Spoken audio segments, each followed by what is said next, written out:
Thank you সাথে থাকার জন্য। আসেন আমরা আরেকটা ব্যাপার নিয়ে কথা বলি, যেটা হয়তোবা এখন বিভিন্ন রাজনীতিবিদরাও বলে, মানে খুব শাউট করে বলতেছে যে ডিসেম্বর ইলেকশন দিয়ে তুমি ডক্টর ইউনূস বলতেছে চলে যাইতে, তাই না?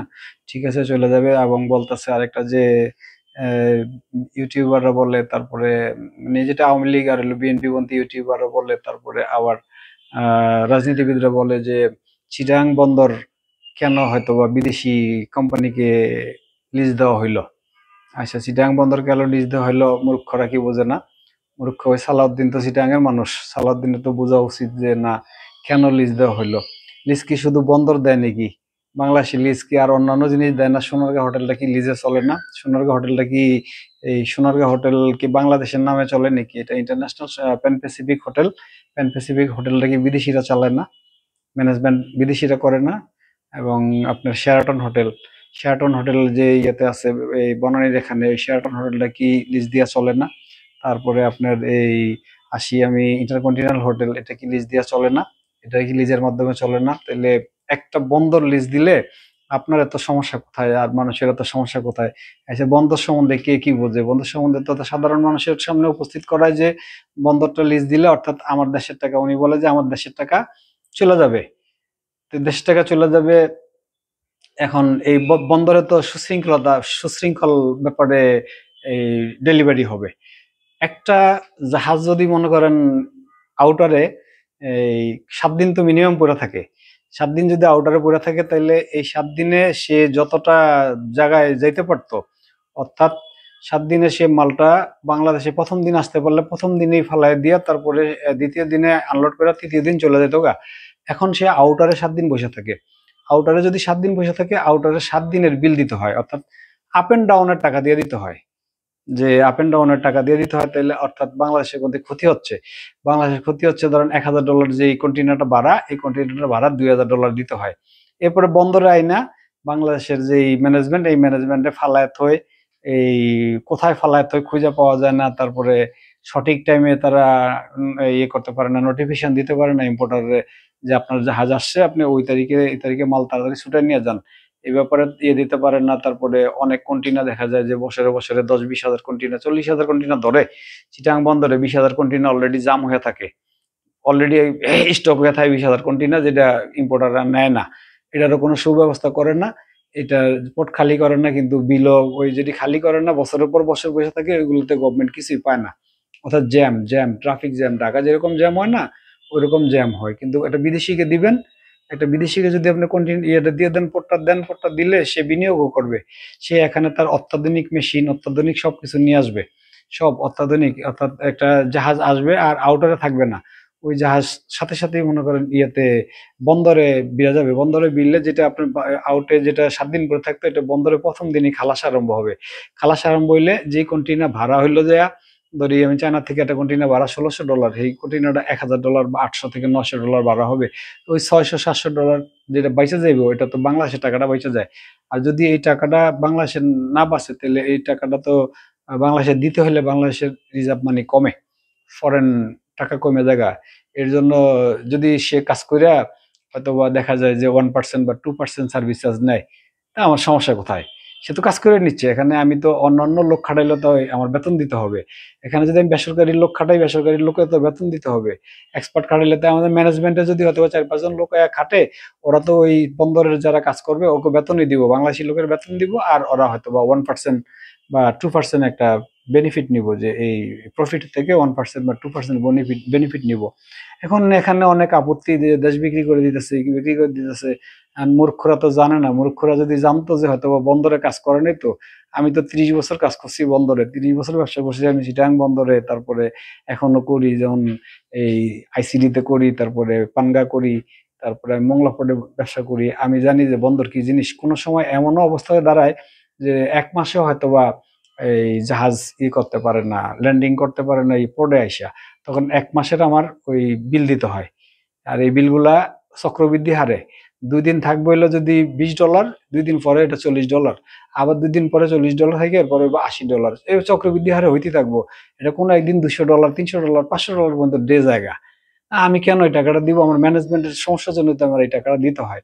বাংলাদেশের হলো চোর ম্যানেজমেন্ট। আর ওরা যে কালেকশন করে ওদের কোনো হিসাব কিতাবই নাই।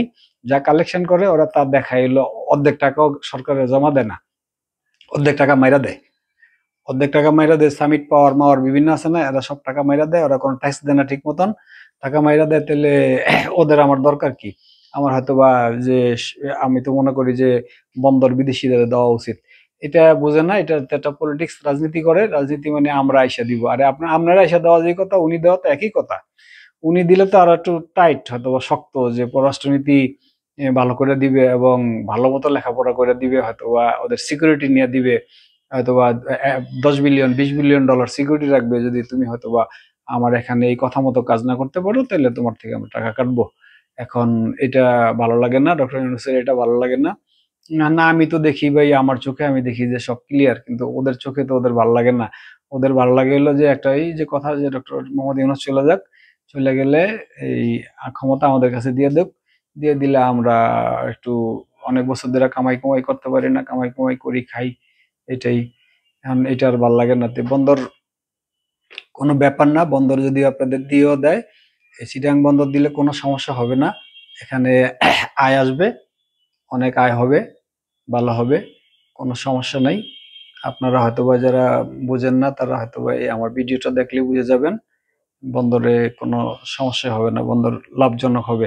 আগে যদি বন্দর 1 টাকা কামাইতো, এই লিজ দেওয়ার পরে, বিদেশি লিজ দেওয়ার পরে বন্দর থেকে 2 টাকা আসবে, ডাবল টাকা আসবে বন্দর থেকে। এখন এই রাজনীতিবিদ রইলো যে রাজনীতি করে, আর ইউটিউবাররা কিছু বোঝে না, মনে না, একটা নিউজ করে। ওরা তো যে জানেই না আসলে বন্দরে জীবনে গেছে নাকি কোনো একটা ইউটিউবার, যা পাড়া দিছে, বা ওর নিজে একটা কন্টেন্ট আনছে। যদি নিজে একটা কন্টেন্ট না কখনো আইনা দেখতো, তাইলে হয়তো বা বুঝতো যে না, আমি নিজেটা আমি আনছি, শয় শয় হাজার কন্টেন্ট আমি আনছি, আমি বুঝি যে বন্দর কিভাবে চলে। ওরা তো চলে না, জানে না, ওরা মনে করেন যে এটা উল্টা পাল্টা বুঝায়। আর রাজনীতিবিদরা তো স্বার্থ, এখানে হয়তো বা তার ভাই বেড়াদরা চালাইবো, খালি ক্ষমতাটা নিতে দেরি নেই। আর ভাই বেড়াদররা মনে করেন যে এই বন্দর দখল করব, বন্দর দখল কইরা আগের পুরানো যেটি আছে থাবড়াইবো থাবড়াইবো, এই বাইরে যা তোরা, আমার বাইরে চালাইবো, কালকাইতে আমার বাইরে টেন্ডার দিছি, টেন্ডার ওরাই দিয়ে দিব যে আমার বাইরে চালাইবো। এটা হবে না, এটা হবে না, এটা পাবে বিদেশিরা, কিছুই করা যাবে না, কিচ্ছুই করতে পারবে না। ডক্টর ইউনূসের একটা পশমও লড়াইতে পারবো না কেউ, এই চিন্তা করে লাভ নাই। এই যদি এ, লড়াইতে পারে তাহলে আপনারা আমাদের বললেন। আরেকটা জিনিস, তারা ধোঁয়া তোলে যে সেনাবাহিনীর ভিতরে যে একটা উচ্ছৃঙ্খলতা চলছে, যে সেনাবাহিনী এই ক্ষমতা নিয়ে যাবে, সেনাবাহিনী এটা করবে সেটা করবে, সেনাবাহিনী কিছু করবে না। সেনাবাহিনীর ভিতরে একটা সমস্যা যেটা হলো যে হাসিনার আমলে 2700 লোকের যেটা চাকরি গেছে গা, যারা গাঁজা মাজা খাইছে, ওদের চাকরি গেছে গা। চাকরি যাওয়ার পরে ওরা একটা গতকাল আন্দোলন করছে, যেটা সবাই হয়তো বা দেখছেন। এই আন্দোলনটাতে ওরা চাকরি ফেরত চায়। কারণ সেনাবাহিনীতে একটা রুলস আছে, এই রুলস এর বাইরে তো সে যাইতে পারে না। সে বলছে যে ঠিক আছে, আমি তোমাদের দেখবো, যেগুলো হয়তোবা যে লঘুদণ্ড আছে এগুলো আমি নিয়ে নিব, কিন্তু গুরুদণ্ড যেগুলো, সেগুলো তো আমি নিতে পারবো না, কারণ এগুলো নিতে গেলে আমার চেইন অফ কমান্ড নষ্ট হয়ে যাবে। চেইন অফ কমান্ড নষ্ট হয়ে যাবে, আগামীতে এরকম একটা ঝামেলা করবে অন্যান্য সেনাবাহিনীর লোকেরা, তখন আমার সমস্যা হবে তাদের নিয়েও। এটাই।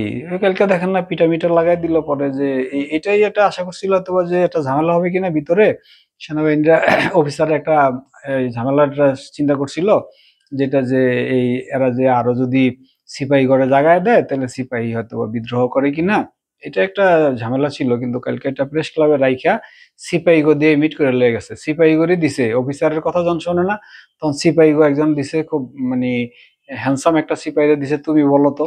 তো ও যখন বলছে, বলার পরে ওর কথাও মানে না, না মানার পরে পিটা দিছে, পিটা দিয়া সরাই দিছে, সরাই দিয়া বলছে যে অ্যাপ্লিকেশন করো, অ্যাপ্লিকেশন করলে আমরা দেখবো যে তোমার কি অপরাধে তোমার চাকরি গেল, এরপরে আমরা এটা বিবেচনা করব। এটাই। সেনা অভ্যুত্থান আর হইব না, আর এই ওয়াকারও যাবে না, আম, কিছুই হবে না, এভাবেই চলবে। এভাবে চলতে চলতে দেখবেন, এই যে আমি যেটা বলছি, যে গণভোট আসবে, হানা ভোট আসবে, এরা এরা পারাপারি করে, জামাত গণভোট চায়, আর এরা চাইলো নির্বাচন। এখন বলবে ডক্টর গুলো আমি কোনটা করব, দুইজনের দুইটাই তো গ্রুপ আছে, একটা দুইটা তিনটা গ্রুপ আছে, দুইজনে চাইলো গণভোট, একজনে চাইলো সাধারণ নির্বাচন। তাই আমার তাইলে দুইজনেরই আমার সন্তুষ্ট করা লাগবে, বা সবাই মিলে আমরা গণভোট দিয়া প্রোক্লামেশন কইরা, তারপরে আমরা এখানে সংবিধান সংস্কার করি। সংস্কার করার পরে এবারে 2 বছর বা 3 বছর আমরা ক্ষমতাটা চালাই, চালানোর পরে নির্বাচন দিয়ে দিব। এটাই হবে, এর বাইরে কিছু হবে না। ওকে, থ্যাংক ইউ, ধন্যবাদ, ভালো থাকেন, সুস্থ থাকেন।